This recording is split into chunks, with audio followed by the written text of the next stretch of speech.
Good morning. Today is Friday of the 16th week in Ordinary Time. I'm on retreat this week. A retreat is a military maneuver where an army withdraws strategically to regroup and rethink its strategy. That is what I and all Jesuits do each year for 6 to 8 days, perhaps in a retreat house or in this COVID time remaining at home, as I am doing. That means that each day I tune into a presenter, in this case a Jesuit, who offers thoughts for prayer and reflection. That also means that I remain in silence to the greatest extent possible, eating my meals alone at off hours, and avoiding conversations. My prayer and reflection might follow the themes of the presentations, or not, as the case may be. The Holy Spirit is guiding my retreat, and I need to remain open to the Spirit's promptings. I will have more to say on this in the future about the themes being presented in my retreat. PTSD and moral injury as real-life manifestations of Jesus' wounds and the place where we can find the love of God most active on our behalf. PTSD is normally associated with veterans of military combats, but it can be experienced by those sexually abused, those hurt by crime, gun violence, and political movements turned chaotic.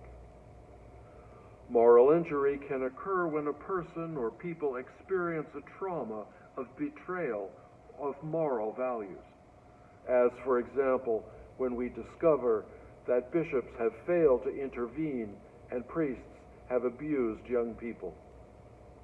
Yet another moral injury perpetrated upon us by the church hierarchy over more than a millennium is the reduction of Jesus' death and resurrection to the personal sin of believers like you and like me, as though you and I are hopeless sinners without a word said about the sin done to us, which is another way of talking about PTSD and moral injury.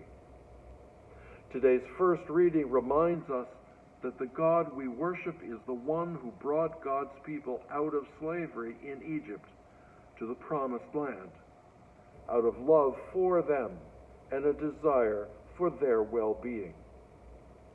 In yesterday's first reading, for the feast of Mary Magdalene, the woman in the story searches for him whom my heart loves, and after diligent search, she finds him to her great joy. That's the story for us today. Seek the one who loved us first, and discover in him freedom from past hurts and freedom for new life. That is God's greatest joy and hope for us. Our sin, God forgives quickly and forgets. But our hurts are God's greatest care and concern because their resolution opens the door to new life and hope. This is a wonderful story.